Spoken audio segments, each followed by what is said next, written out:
இயேசு ஜீவிக்கிறார். சுவிசேஷ ஊழியம் வழங்கும் ஜீவ வார்த்தைகள். கிறிஸ்துவுக்குள் பிரியமானவர்களே, ஆண்டவராகிய இயேசு கிறிஸ்து நாமத்தில் உங்களை யாவரையும் அன்போடு வாழ்த்து வரவேற்கிறோம். இயேசு ஜீவிக்கிற ஊழியத்தின் சார்பாக ஜீவ வார்த்தைகள் நிகழ்ச்சிக்கு வந்திருக்கவங்களை கர்த்தர் ஆசீர்வதிப்பாராக. ஒவ்வொரு வாரமும் இதே நேரத்தில் இந்த வார்த்தைகளை கேளுங்கள், அநேகரை கேட்க செய்யுங்கள். ஊழியத்தில் பயன்படுத்த விரும்பினாலும் எங்களுடைய வெளியீடுகள் தேவையானாலும் எங்களோடு தொடர்பு கொள்ளுங்கள். நாம் ஒருமித்து அவர் நாமத்தை உயர்த்துவோமாக. யூடியூப்பில் நீங்கள் பார்க்கலாம். இந்த வார்த்தைகளை ஜானியம் ஜெயராஜ் என்கிற பெயரோடு நீங்கள் கிளிக் செய்வீர்களானால் அதில் பார்க்கலாம். சப்ஸ்கிரைப் பண்ணுங்கள். கர்த்தர் நம்மை ஆசீர்வதிப்பாராக. இந்த நாளில் தேவன் நமக்கு தருகிற வார்த்தையை நான் வாசிக்கிறேன், ஜெபத்துடன் கேளுங்கள். ஏசாயாவின் புஸ்தகம் 41வது அதிகாரம் 12வது வசனம். உன்னோடினே போராடினவர்களை தேடியும் காணாதிருப்பாய், உன்னோடே யுத்தம் பண்ணின மனுஷர் ஒன்றும் இல்லாமல் இல்பொருள் ஆவார்கள். உன்னோடே போராடினவர்களை தேடியும் காணாதிருப்பாய். அன்பு நேச பிள்ளைகளே, இன்றைக்கி நம்முடைய விசுவாச வாழ்க்கையின் பாதையில் எந்த பக்கம் திரும்பினாலும் ஏதாவது ஒரு போராட்டம். வீட்டுக்குள்ளே போராட்டம், வெளியே போனால் போராட்டம், ஆஃபீஸில் போனால் அங்கே பிரச்சனை, ஸ்கூலில் போனால் இங்கே பிரச்சனை, இப்படியாக பல பிரச்சனைகள் வழியாகவே நாம் வந்து கொண்டு இருக்கிறோம். என்னதால் மனுஷன் வருத்தம் அனுபவிக்க பிறந்திருக்கிறான் என்று சொல்லி வேதம் சொல்கிறபடினால் பல பாடுகளின் பாதைகளில் வழியாகவே நாம் வந்து கொண்டு இருக்கிறோம். ஆனால் இன்றைக்கி ஆண்டவர் கொடுக்குற வார்த்தை என்ன இல்லை சொல்லப்பட்டிருக்கிறது, உன்னோடைய போராடினவர்களை நீ தேடியும் காணாதிருப்பாய். எங்கே போனார்கள் என்கிறது குறித்து நம்ம சிந்திக்க போகிறோம். சில அனுபவங்கள் என்ன சொல்கிறது, சங்கீத புஸ்தகம் 69:4 நிமித்தம் இல்லாமல் என்னை பகைக்கிறவர்கள் என் தலைமையிலும் அதிகமாக இருக்கிறார்கள். காரணம் இல்லாமல் பகைக்கிறாங்க. எதுக்கு இவங்க பகைக்கிறாங்கன்னே நமக்கு தெரியாது. அப்படிப்பட்ட மக்கள் மத்தியில் இன்றைக்கி நாம் வாழ்ந்து கொண்டிருக்கிறோம். சங்கீதம் 41:6 வாசிக்கிறோம், ஒருவன் என்னை பார்க்க வந்தால் வஞ்சனையாய் பார்க்கிறான், போய் என்னெல்லாமோ சொல்லி தூட்டி கொண்டு இருக்கிறான். இதுதான் நமக்கு இன்றைக்கி நடந்து கொண்டிருக்கிற சம்பவத்தை பார்க்குறோம். 13வது சங்கீதம் 2வது வசனத்தில், இதுவரைக்கும் என் சத்ரு என் மேல் தன்னை உயர்த்துவான் ஆண்டவரே என்கிறான கேள்வியெல்லாம் வருகிறதை பார்க்கிறோம். இதே போல் இந்த வார்த்தையை கேட்டுக்கொண்டிருக்கிற நீங்களும் உங்களுக்குள்ளும் அப்படிப்பட்ட ஒரு கேள்வி இருக்கலாம். ஆண்டவர் இன்றைக்கி சொல்கிறாரு, உன்னோடு போராடினவர்களை தேடியும் காணாதிருப்பாய் என்று சொல்லி. அப்படியானால் அவர்கள் எங்கே போனார்கள்? நம்மோடு போராடினவர்கள் காணவில்லை என்று சொன்னால் அவங்களுடைய காரியம் என்ன? ஏன் அவர்களை காணவில்லை? என்ன ஆச்சுது அவங்களுக்கு? வேறு சில 2-3 வசனங்களை நம்ம வாசிக்க போகிறோம். ராஜாக்கள் 2ஆம் புஸ்தகத்தில் 7வது அதிகாரம் 7வது வசனத்தை நாம் வாசிக்கும்போது, சீரியர் இருட்டோட எழுந்திருந்து தங்கள் பிராணன் மாத்திரம் தப்பும்படி ஓடி போனார்கள். தங்கள் பிராணன் மாத்திரம் தப்பும்படி ஓடி போனார்கள் என்று சொல்லி அந்த வார்த்தை இருப்பதை நம்ம அதில் பார்க்கிறோம். சமாரியா பட்டணத்தை சீரிய தேசத்தார் முட்டி போட்டு கொண்டாங்க. இப்போ தேசத்தில் பஞ்சம், பட்டணத்துக்குள்ளே பஞ்சம், சாப்பாட்டுக்கு வழி இல்லாத நெருக்கடியான ஒரு நிலை ஏற்பட்டு கொண்டு இருக்குது. இப்படிப்பட்ட சூழ்நிலையில் நடந்த சம்பவம் என்ன என்று நாம் பார்க்கும்போது, இந்த சீரிய இராணுவத்துக்கு கர்த்தர் ஒரு காரியத்தை கேட்க பண்ணினார் என்று நம்ம வாசிக்கிறோம். 6வது வசனத்தை பாருங்கள். ஆண்டவர் சீரியரின் இராணுவத்திற்கு ரதங்களின் இரைச்சலையும் குதிரைகளின் இரைச்சலையும் மகா இராணுவத்தின் இரைச்சலையும் கேட்க பண்ணினதினால் என்று அந்த வார்த்தை இருப்பதை நம்ம பார்க்குறோம். கேட்க தான் செஞ்சுருக்காங்க. இன்னும் ரதத்தையும் பார்க்கல, குதிரையும் அவங்க பார்க்கல, கேட்க தான் செஞ்சுருக்கிறாங்க. கேட்க பண்ணினதினால் பார்க்குறோம். அவங்களுக்கும் அந்த சத்தம் கேட்க தான் செஞ்சுது. இஸ்ரவேல் ஜனங்கள் எகிப்திலிருந்து கானானுக்கு வரும்போது செங்கடல் பக்கத்தில் நிற்கிறாங்க. அப்போ முன்னால் செங்கடல், பின்னால் திரும்பி பார்த்தா பார்வோன் சேனை வந்து கொண்டு இருக்குது. மோசேட்ட முறையிடுறாங்க. அங்கே பார்வோன் சேனை வரதை பார்த்தாங்க. ஆனால் இங்கே அப்படி இல்லை, சத்தம் தான் கேட்குது, இறைச்சல் தான் கேட்குது. அந்த இறைச்சலை கேட்ட உடனே அவங்களுக்குள்ள ஒருத்தர் நினைக்கிறாங்க, பக்கத்தில் இருக்கிற ராஜாக்கள் எல்லாம் இவங்க நமக்கு யுத்தத்தோடு சேர்த்துக்கிட்டாங்க, படம் பெருசாகிட்டுது, அதனால் இவங்களுக்கு முன்னால் நம்ம நிற்க முடியாது, நம்ம பிராணன் பிழைக்கணுன்னா ஒரே வழி தான், ஓடி போயிடும்னு சொல்லி எல்லாவற்றையும் அப்படியே போட்டுட்டு ஓடி போயிட்டாங்க. உன் சத்துரு உன்னோடு போராடின தேடி காணாதிருப்பா. ஏன்? இனி அவங்க கிட்ட வரவே மாட்டாங்க, ஓடியே போயிட்டாங்க. எங்கே போகிறாங்க, எப்படி போகிறாங்க ஒன்றும் தெரியாத அளவுக்கு ஓடி போயிட்டாங்க. கர்த்தர் அப்படிப்பட்ட ஒரு இரைச்சலின் சத்தத்தை அங்கே கேட்க பண்ணினார். உபாகமம் 28ஆம் அதிகாரம் 7வது வசனத்தை நான் வாசிக்கும் போது, ஒரு வழியாய் உனக்கு எதிராக புறப்பட்டு வருவார்கள், 7 வழியாய் போவார். பார்த்தீங்களா, 7 வழியாக ஓடி போவாங்கன்னு சொன்னால் எங்கே போகிறோம் எப்படி போகிறோங்கிறது தெரியாத அளவுக்கு செதறிடுவாங்க அப்படின்னு சொல்லி அந்த வார்த்தையினுடைய அர்த்தம் இருக்கிறத நம்ம பார்க்குறோம். அருமையான கர்த்தருடைய பிள்ளைகளே, உங்களோடு போராடினவர்களை தேடி காணாதப்ப என்னாச்சு? ஓடியே போயிட்டாங்க. அதான் முதலாவது ஒரு அனுபவத்தை நாம் பார்க்கிறோம். இனி ரெண்டாவது ஒரு அனுபவத்தை நான் வாசிப்போமானால் 1 நாளாகமம் 14ஆம் அதிகாரம் 17வது வசனத்தில் நம்ம வாசிக்கும் போது தாவீதை குறித்து விதமாய் சொல்லப்பட்டிருக்கிறது. தாவீதின் கீர்த்தி சகல தேசங்களிலும் பிரசித்தமாகி அவனுக்கு பயப்படுகிற பயத்தை கர்த்தர் சகல ஜனங்களின் மேலும் வரப்பண்ணினார் என்ற அந்த வார்த்தை இருப்பதை பார்க்கிறோம்.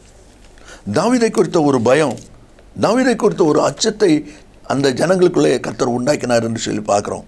அது அவனுக்கு பேரை கேட்டவுடனே ஒரு பயம், பார்த்தீங்களா? அப்படி பயம் வந்த உடனே தாவீதை எதிர்ப்பதற்கு அவர்களால் கூடாமல் போய்விட்டது என்பதை அந்த வார்த்தையின் மூலமாக நாம் அறிய முடிகிறது. அதனால் இல்லை சொல்லப்பட்டிருக்கிறது. அப்படியானா உன்னோடு போராடினவர்களை தேடியும் காணாதிருப்பாய். காரணம் என்ன? உங்களுக்கு கொடுத்த ஒரு பயத்தை கர்த்தர் அவங்களுக்கு கொடுத்துருக்கிறார். ஆகையினால அவங்க என்ன ஆனாங்க, எங்கே போனாங்க, இனி எதிர்த்து வரப்போகிறதே இல்லை. என்ன ஆனாங்க அதை பற்றி நமக்கு பிரச்சனை இல்லை. உங்களுக்கு குறித்த ஒரு பயம் அவங்களுக்கு கர்த்தர் ஏற்படுத்தினதுனால இனி அவங்க உங்கள் இடத்துல வரமாட்டாங்க. அதனால் வாசிக்கிறோம். 1 சாமுவேல் 18வது அதிகாரத்தில் 12வது வசனத்தை நம்ம வாசிக்கும்போது கர்த்தர் தாவீதோடு கூட இருக்கிறார் என்றும் தன்னை விட்டு விலகி போனார் என்றும் சவுல் கண்டு தாவீதுக்கு பயந்தான். சவுல் ராஜா, தாவீது ஆடு மேய்ச்சி கொண்டு தான் இப்போ தான் வந்து சேர்ந்துருக்கிறான். ஆனால் அந்த தாவீதை பார்த்து சவுல் ராஜா பயப்படுறாரு. காரணம் என்ன? கர்த்தர் அவனோடு கூட இருக்கிறார். கர்த்தர் நம்ம விட்டு விலகிட்டாருங்கிற ஒரு எண்ணம் அவனுக்கு உண்டாதனால 15ஆம் வசனத்தில் வாசிக்கிறோம், அவன் மகா புத்திமான நடக்கிறதே சவுல் கண்டு அவனுக்கு பயந்திருந்தான் என்று சொல்லப்பட்டிருக்கிறது. அப்போ உன்னோட போராடினவங்களை காணலையே என்ன ஆச்சுது? உங்களை குறித்த ஒரு பயத்தை கர்த்தர் அவங்களுக்கு உண்டாக்குறதுனால இப்போ அவங்க உங்கள் வழியிலே பிரவேசிக்கிறது இல்லை. உங்களுடைய காரியத்தை அவன் டச் பண்ணுறதே இல்லை. கர்த்தர் அப்படிப்பட்ட ஒரு மாற்றத்தை உண்டாக்கியிருக்கிறார் என்பதை தான் தேவனுடைய வார்த்தையில் வாசிக்கிறோம். 2 ராஜாக்கள் 6ஆம் அதிகாரம் 23வது வசனத்தை நம்ம வாசிக்கும்போது சீரியரின் படைகள் இஸ்ரவேல் தேசத்து மேல் அப்புறம் வரவில்லை. சீரிய தேச படைகள் இஸ்ரவேல் தேசத்து மேலே அப்புறம் அதுக்கு பிறகு தொண்டு வரவே இல்லை. பார்த்தீங்களா? அப்படிப்பட்ட ஒரு பயத்தை கர்த்தர் உண்டாக்கிட்டார். எஸ்தர் 9ஆம் அதிகாரம் 2ஆம் வசனத்தில் யூதர்களை பற்றி சகல ஜனங்களுக்கும் பயம் உண்டாயிற்று, சகல ஜனங்களுக்கும் பயம் உண்டாயிற்று. அப்போ உங்களை குறித்த ஒரு பயத்தை கர்த்தர் சத்துருக்கு கொடுத்ததுனால, உங்களோட போராடவங்களுக்கு கொடுத்ததுனால அவங்கள காணலை. அவங்க எங்கே போனாங்கன்னே தெரியாது. அதுதான் தேவனுடைய வார்த்தையிலே நாம் வாசிக்கிறோம். இனி 3வது ஒரு அனுபவத்தை நாம் பார்க்கும்போது ஆதியாகமம் 26வது அதிகாரம் 28வது 9வது வசனத்தை நாம் வாசிக்கும்போது அதில் சொல்லப்பட்டிருக்கிறது, நிச்சயமாய் கர்த்தர் உம்மோடு கூட இருக்கிறார், ஆகையால் எங்களுக்கும் உமக்கும் ஒரு ஆணை ஏற்பாடு உண்டாகும் வேண்டும் என்று சொல்வதை பார்க்கிறோம். 26ஆம் வசனத்தில் அபிமெலேக்கு அவன் சிநேகிதனாகிய அக்சுதாத் அவன் சேனாதிபதி பிகோல் அப்படின்னு சொல்லி அந்த பேர்லாம் போட்டிருக்குது. நல்ல கவனிங்க, ஈசாக்கு எங்கெல்லாம் துறவும் தோன்றினானா அதெல்லாம் வந்து பிடுங்கிட்டாங்க. எங்களுக்குள்ளது அப்படி பிடுங்கிட்டாங்க. ஏன் அப்படியே விட்டு வந்துக்கிட்டே இருக்கிறான். ஆனால் கடைசியில் ரெகபோத் அந்த இடத்துல வந்த பிறகு அதுக்கு ஒரு சத்துரு அவங்களை தொடரலை, ஆசிரியக்கப்பட்டவங்க என்பதை நம்ம பார்க்குறோம். ஆனால் அதே சமயத்தில் சொல்லப்பட்டிருக்கிற வார்த்தை என்ன என்று சொல்லி கவனிங்க, எந்த சத்துரு எந்த ஜனம் இவங்களோட சொல்லி போராடிச்சோ அதே ஜனம் இப்போ இவங்களோட கூட நல்மனம் பொருந்த வராங்க, நல் உறவு பண்ண வராங்க. நம்ம சமாதானம் பண்ணிக்கிடுவோம், ஒருத்தருக்கு ஒருத்தர் உடன்படிக்கை பண்ணிக்கிடுவோம், ஒருவரை ஒருவர் அனுசரித்துக்கொள்வோம்னு சொல்லி அவங்க ஈசாக்கை தேடி வருகிறதையும் ஈசாக்கோடு பேசுகிறதையும் நம்ம அதில் பார்க்குறோம். அப்போ ஈசாக்கோட அவர் சொல்கிறாரு, நீங்கள் தானே என்னை துரத்தி விட்டீங்களே, பின்ன ஏன் என்னை தேடி வரீங்க அப்படிலாம் அவர் சொல்கிறதையும் அந்த பகுதியில் நம்ம வாசிக்கிறோம். ஆனால் இதில் நம்ம அறிய வேண்டிய காரியம் என்ன என்று சொல்லி பார்த்தீங்கன்னா, கர்த்தர் உம்மோடு இருக்கிறார் என்பதை நாங்கள் அறிந்தோம். அது மட்டும் இல்லை, 29ஆம் வசனத்தில் நீர் எங்களுக்கு தீங்கு செய்யாதபடி உம்மோடைய உடன்படிக்கை பண்ணிக்கொள்ள வந்தோம். அவங்களுக்கு ஒரு மனசில் ஒரு காரியம் ஆயிடுது. என்ன மனசில் தோணுது? நம்ம நினைச்சபடி நம்ம எதிர்பார்த்தபடி ஈசாக்கை நம்மளால் ஜெயிக்க முடியாது. கர்த்தர் அவரோடு இருக்கிறாரு, அவரோடு இருக்கிறதுனால அவர் பெருகுகிறார், ஜனங்கள் பெருகுகிறாங்க, அவங்களுக்கு பலம் பெருகுது. இவங்க இப்படியே பெருகிட்டு போனாங்கன்னா சீக்கிரம் நமக்கு விரோதமாக எழும்பிட முடியும், நமக்கு தீங்கு செய்ய அவங்க ஆயத்தப்பட முடியும். அதுக்கு முன்னால் நம்ம அவங்களோட போய் காம்ப்ரமைஸ் ஆயிடுவோம், சமாதானம் பண்ணிக்கிடுவோம், ஒருத்தருக்கு ஒருத்தர் உடன்படிக்கை பண்ணிக்கிடுவோம்னு சொல்லி அவங்க சிறுவருக்கு தங்களுடைய நிலைமை மாறி நல்மனம் பொருந்துவதற்கு அங்கே வருகிறதை நாம் அதில் பார்க்கிறோம். அதை தான் தேவனுடைய வார்த்தையில் சொல்லப்பட்டிருக்கிறது. இது எப்படி நடக்குது என்று சொல்வீர்களானால், நீதிமொழி புத்தகத்தில் 16வது அதிகாரம் 7வது வசனத்திலே நாம் வாசிக்கிறோம், உன்னுடைய வழி கர்த்தருக்கு பிரியமாக இருந்தால் அவனுடைய சத்துருக்களும் அவனோடு சமாதானம் ஆகும்படி கர்த்தர் செய்வார். பார்த்தீங்களா? உன்னுடைய வழி கர்த்தருக்கு பிரியமாக இருந்தால், இந்த வார்த்தையில் இருக்கிற அன்பு நேச பிள்ளைகளே, உங்களுடைய வழி தேவனுக்கு பிரியமாக வசனத்தின்படி, வார்த்தையின்படி, உண்மையின்படி வாழ்கிற வாழ்க்கை நீங்கள் செய்வீர்களானால், உங்களை போராடினவர்கள், உங்களுக்கு விரோதமாக எதிர்த்து நின்றவர்கள் உங்களை தேடி வருவாங்க. உங்களிடத்தில் சமாதானம் பண்ண வருவாங்க. உங்களோட உடன்படிக்கை பண்ணிக்கொள்ள வருவாங்க. அந்த நாள் மிக சமீபம். அது எப்படி நடக்கும்? உங்களுடைய வழி கர்த்தருக்கு பிரியமாக இருக்கணும். அதுதான் நம்ம வாசிக்கிறோம். உங்களுடைய வழி கர்த்தருக்கு பிரியமாக இருந்தால், உங்களுடைய ஜீவியம், உங்களுடைய நடக்கைகள், உங்களுடைய செயல்கள் தேவனுக்கு பிரியமாக இருக்குமானால், உங்களோடு போராடின மனிதர்கள், உங்களுக்கு விரோதம் துரோகம் பண்ணின மனிதர்கள் உங்களோடு நல்மனம் பொருந்துவதற்கு அவர்கள் உங்களை தேடி வருவார்கள். காரணம், கர்த்தரே அதை செய்கிற தேவன். அதை தான் தேவனுடைய வார்த்தையிலே நாம் வாசிக்கிறோம். அதனால தான் ஏசாயா புஸ்தகம் 54வது அதிகாரம் 17வது வசனத்தை நம்ம வாசிக்கும் போது அதில் தேவனுடைய வார்த்தை சொல்லப்பட்டிருக்கிறது, எவர்கள் உனக்கு விரோதமாய் கூட்டம் கூடுகிறார்களோ அவர்கள் உன் பட்சமாய் வருவார்கள். பாருங்கள், என்ன அருமையான வார்த்தை. எவர்கள் உனக்கு விரோதமாக கூடுகிறார்களோ அவர்கள் உன் பட்சம் வருவார்கள். பார்த்தீங்களா? அப்போ உன் பட்சத்துக்கு அவங்க வரும்போது போராடினவங்க எங்கே இருப்பாங்க? போராடுறதுக்கு ஆள் இருக்காத, துரோகம் பண்ணுறதுக்கு ஆள் இருக்காத. பார்த்தீங்களா? அப்போ நீங்கள் கர்த்தரோடு இருக்கும்போது, ஆண்டுடைய பலனும் கிருபையும் வல்லமையும் உங்களுடைய வாழ்க்கையில் பெருகி வரும்போது, அந்த பெருக்கத்தின் ஆசீர்வாதத்தை நீங்கள் உங்கள் வாழ்க்கையில் அனுபவிக்கும் போது அவர்கள் பார்க்குறாங்க, அவருடைய பலம் பெருகிறது, அவருடைய செல்வாக்கு பெருகிறது. அவர்கள் நமக்கு விரோதமாக எழும்பினா நம்ம அவர்களுக்கு முன்பாக நின்று பிடிக்க முடியாது, நாம் தோற்று போகக்கூடிய நிலை உண்டாகும். அதனால் அதுக்கு முன்னால் நாம் போய் அவங்கள்ட்ட சரண்டர் ஆயிடுவோம்னு சொல்லி அப்படி வந்து செல்வது தான் இந்த வசனத்தில் வாசிக்கிறோம். அதனால தான் அவங்க அப்படி சொல்கிறாங்க, எங்களுக்கும் உமக்கும் ஒரு ஆணை உண்டாக வேண்டும் என்று சொல்லி நாங்கள் நிர்ணயம் பண்ணினோம், நாங்கள் நினைத்திருக்கிறோம் என்று சொல்லி வருவதை பார்க்கிறோம். இந்த வார்த்தையில் இருக்கிற அன்பு நேச பிள்ளைகளே, உங்களோடு போராடினவர்கள் உங்களோடு நல்மனம் பொருந்தும்படியான காரியத்தை கர்த்தர் செய்வதற்கு போதுமானவராக இருக்கிறார். ஒருவேளை தீமை செய்தவளாக இருந்தாலும் தீங்கு செய்தவளாக இருந்தாலும் உங்களை தேடி கர்த்தர் கொண்டு வருவாரானால் அன்றைக்கு நீங்கள் மாட்டேன்னு சொல்லாதீங்க, முடியாது, அதெல்லாம் நடக்காது அப்படி சொல்லாதீங்க. ஏனென்றால் கர்த்தர் அதை விரும்புகிறபடினால் கர்த்தர் அந்த காரியங்களை வாய்க்க பண்ணுகிறார். அப்போ கர்த்தர் காரியங்களை வாய்க்க பண்ணும்போது, சமாதானத்தை உண்டாக்கும் போது, நல்ல உறவை உண்டாக்கும் போது அதை ஏற்றுக்கொள்கிறது நமக்கு வேண்டுமே ஒழிய அன்றைக்கு நம்ம அதை புறக்கணிக்கக்கூடாது. இப்படிலாம் நீங்கள் செய்தீங்களே ஒரு நாள், இப்படிலாம் நீங்கள் ஒரு நாள் பேசுனீங்களே என்று சொல்லி அந்த பழைய காரியங்களை நாம் கிண்டி கொண்டிருப்பதற்கு அல்ல. கர்த்தர் அந்த காரியத்தை நல்மனம் போன்றதை கொண்டு வரும்போது அதை ஏற்றுக்கொள்ளக்கூடிய ஒரு இருதயத்தோடு செயல்படுவது மிக முக்கியம். அதை தான் நம்ம பார்க்குறோம். அதே போல் கடைசியாக நம்ம வாசிக்கிறோம், யாத்திராகமும் 14வது அதிகாரம் 27வது வசனத்தை நாம் வாசிக்கும் போது அதில் சொல்லப்பட்டிருக்கிற அனுபவம் என்ன? இஸ்ரவேல் ஜனங்கள் எகிப்திலிருந்து கானானுக்கு கர்த்தர் கொண்டு வருகிறார். செங்கடல் வழியாக ஆண்டவர் மோசையின் மூலமாக சொல்லி செங்கடலை பிளந்து விடுகிறான்.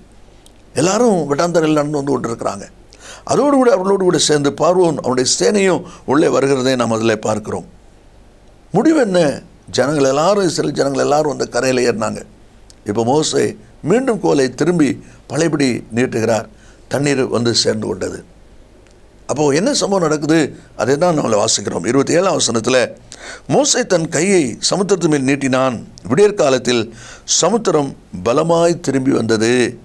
எகிப்தியர் அதற்கு எதிராக ஓடும்போது கர்த்தர் அவர்களை கடலின் நடுவே கவிழ்த்து போட்டார். கர்த்தர் அவர்களை கடலின் நடுவே கவிழ்த்து போட்டார். அப்படியானால் அமிழ்ந்து போனார்கள், அழிந்து போனார்கள். உன்னுடைய போராடினவர்களை தேடியும் காணாதிருப்பா. என்னாச்சுது? ஆண்டவர் ஒரு பயத்தை கொடுத்து பார்ப்பார். நீ நல்மனம் பொருந்து என்று சொல்லி வாய்ப்பு கொடுப்பார். நீ திரிந்திரு, நீ உடன்படிக்கை பண்ணிக்க என்று சொல்லி வாய்ப்பு கொடுப்பார். இதெல்லாம் கேட்கலை, இதுக்கெல்லாம் கீழ்ப்படியலை என்று வரும்பொழுது அதனுடைய முடிவு கடைசியில் பார்க்கிறோம், ஜனங்களை கடலிலே கவிழ்த்து போட்டார், எல்லாரும் அமிழ்ந்து போனார்கள் என்று சொல்லி பார்க்கிறோம். ஒருவரும் தப்பலை, எல்லாரும் மரித்து போனார்கள் என்று சொல்லி பார்க்கிறோம். அப்படியானால் இன்றைக்கு தேவனுடைய பிள்ளைகளை நாமும் நம்முடைய வாழ்க்கை அனுபவத்தை சற்று யோசித்து பார்ப்போம். நாம் எவ்விதமாய் செயல்படுகிறோம்? நமக்கு விரோதமாக எழுப்பின ஜனங்களை குறித்த காரியத்தில் கர்த்தர் கொடுக்கிற வாய்ப்பை பயன்படுத்தி மனம் திரும்பவில்லை என்றால், நல்மனம் பொருந்தவில்லை என்றால், அவர்களுக்கு ஒரு அழிவான முடிவு அங்கே இருப்பதை பார்க்கிறோம். மத்தேயு சுவிசேஷம் 21வது அதிகாரம் 44வது வசனத்தை வாசிக்கும் போது, இந்த கல்லின் மேல் விழுகிறவன் நொறுங்கி போவான், இந்த கல் எவன் மேல் விழுமோ அது அவனை நசுக்கி போடும். அப்படியானால் முடிவு அழிவு என்கிற ஒரு நிர்பந்தமான ஒரு நிலை அங்கே உண்டாகிறதை பார்க்கிறோம். இந்த வார்த்தையில் கேட்கிற அன்பு நேச பிள்ளைகளே, ஆவியார் நம்ம கொடுக்குற ஆலோசனை கவனிங்க. உன்னோட போராடினவர்களை தேடியும் காணாதிருப்பாய். அப்படின்னா என்ன ஆச்சது, என்ன நடந்தது? அதை தான் கர்த்தர் 4 அனுபவங்களை சொல்கிறார். முதலாவது, நம்ம பிராணந்தப்போ ஓடிடுவோம் அப்படின்னு சொல்லி கர்த்தர் அவங்களோடு கூட இருக்கிறார் என்று அறிஞ்சதுனால ஓடியே போயிடுவாங்க. உங்கள் வழிக்கு வரவே மாட்டாங்க, ஓடியே போயிடுவாங்க. ஒன்று இல்லை. ரெண்டாவது, உங்களை குறித்த ஒரு பயம், தாவீதை குறித்த ஒரு பயத்தை கர்த்தர் எப்படி ஜனங்கத்தில் உண்டாக்கினாரோ, யூதர்களை குறித்த பயம் எப்படி ஜனங்களுக்கு உண்டானதோ, அதே போல் உங்களை குறித்த ஒரு பயத்தை உங்களுக்கு விரோதம் பண்ணுகிற மக்கள் மத்தியிலே, போராடுகிற மக்கள் மத்தியிலே கர்த்தர் உண்டாக்குவார். அவர்கள் அப்படியே அமைதலாயிருவாங்க. இனி உங்கள் பக்கம் திரும்ப மாட்டாங்க. மூன்றாவது ஒரு வாய்ப்பு என்ன, அவங்க நல்மனம் பொண்ணை வந்துடுவாங்க. ஒரு காலத்தில் நாங்கள் அப்படி செய்த உண்மைதான், ஆனால் கர்த்தர் கூட இருக்கிறாரு, ஆண்டவர் உங்களை நடத்துகிறாரு, அதனால் நாங்கள் உங்களோட நல்மனம் பொருந்த வந்தோன்னு சொல்லி நம்மோடு வந்து நல்மனம் பொருந்த கூடிய காரியத்தை கர்த்தர் செய்வார். கடைசியாக வாசிக்கிறோம், இதில் எதுவுமே அவங்க இனங்களை கீழ்ப்படியலை, சரியாக வரல அப்படின்னா முடிவு அழிவு தான். ஜனங்கள் செங்கடலில் அமிழ்ந்து போனார்கள், அழிந்து போனார்கள். இந்த வார்த்தையில் கேட்கிற அன்பு நேச பிள்ளைகளே, உன்னோடைய போராடினவர்களை நீ தேடியும் காணாதிருப்பாய். நாம் ஜெபிப்போமா? இயேசு சீக்கிரம் வரப்போகிறார். நல்ல பிதாவே, நின்று துதிக்கிறோம். உடைய வார்த்தை ஆமந்தும் ஆமேன்னு இருப்பதற்காக ஸ்தோத்திரம். இந்த வார்த்தையை கேட்கிற ஒவ்வொரு பிள்ளைகளும் இன்னும் அதிகமாக உண்மை சார்ந்து, உடைய வார்த்தையை சார்ந்து சுவாச வாழ்க்கையில் வளர்ந்து பிறகு ஆண்டவர் உதவி செய்வீராக. கர்த்தருடைய நாமத்தில் ஆசீர்வதிக்கிறோம். கர்த்தருடைய ஆசீர்வாதம் உண்டாகட்டும். கர்த்தர் இயேசுவின் நாமத்தில் பிதாவே, ஆமேன் ஆமேன். கர்த்தருங்களை ஆசீர்வதிப்பாராக. ஆமேன். கிறிஸ்துவில் அன்பு நேச பிள்ளைகளே, ஏற்கனவே நான் அறிவித்தபடி அந்த நகோமி என்கிற புஸ்தகம் இப்பொழுது நம்முடைய கரங்களில் ஆயத்தமாக இருக்கிறது. ஆவியானவருக்கும் நகோமிக்கும் உள்ளதான அந்த உறவை பற்றிய ஒரு ஆழமான கர்த்தனை இந்த புஸ்தகம் உங்களுக்கு ஆசீர்வாதமாக இருக்கும். அதனுடைய விவரங்களை நீங்கள் இடத்தில் கேட்டு பெற்றுக்கொள்ளுங்கள். கர்த்தர் நம்மை ஆசீர்வதிப்பாராக. ஆமென். மேலும் விவரங்களுக்கும் உங்கள் ஜெப தேவைகளுக்கும் நீங்கள் எங்களோடு தொடர்பு கொள்ள வேண்டிய முகவரி, ஜீசஸ் லிவ்ஸ் காஸ்பல் மினிஸ்ட்ரீஸ், சகோதரர் John M Jeyaraj, 123A Donavur road, Mavadi, Nellai மாவட்டம், தென்னிந்தியா 627107. செல்போன் 9443113292.